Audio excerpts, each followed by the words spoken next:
आजादी की कहानी केवल कुछ नामों की कहानी नहीं, यह शेर की एक दिन की जिंदगी, गीदड़ की 100 साल के अनुशासित और जिम्मेदार नागरिक बनेंगे।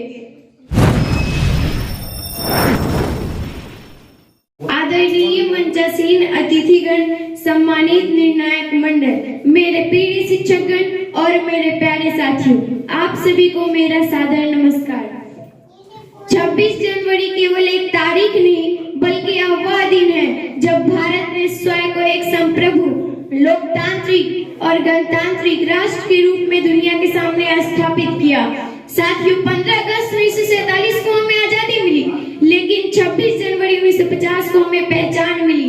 पहचान एक ऐसे देश की जहां राजा नहीं, संविधान सर्वोच्च में नहीं बल्कि कानून और जनता में है। हमारा संविधान दुनिया का सबसे पढ़ा लिखित संविधान है।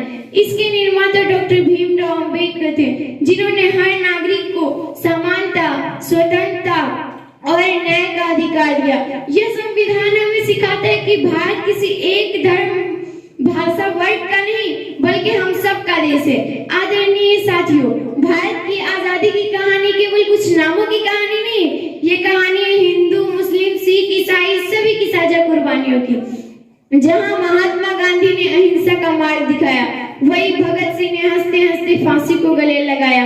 जहां सुभाष चंद्र बोस ने तुम मुझे खून दो का नारा दिया, वही अशफाक उल्लाह खान ने फांसी के तख्ते पर खड़े होकर कहा, मेरी मिट्टी से भी वतन की खुशबू आएगी, कि मेरी मिट्टी से भी वतन की खुशबू आएगी।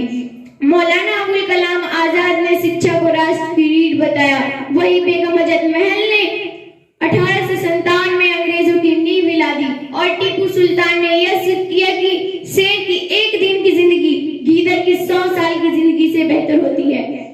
इन सभी महान आत्माओं की कुर्बानी ने यह स्पष्ट कर दिया कि भारत की आजादी किसी एक की नहीं बल्कि हम सब की है। साथियों, गणतंत्र दिवस हमें अधिकार तो देता है, लेकिन इससे पहले हमें कर्तव्य याद दिलाता है।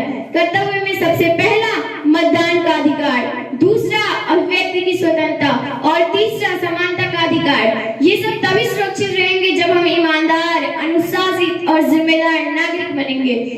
आज का विद्यार्थी कल का भारत है। अगर आज हमारी सोच छोटी होगी तो कल देश की दिशा भी छोटी होगी, लेकिन अगर आज हम मेहनत, एकता और चरित्र को अपनाएंगे तो भारत को विश्व गुरु बनने से कोई नहीं रोक सकता।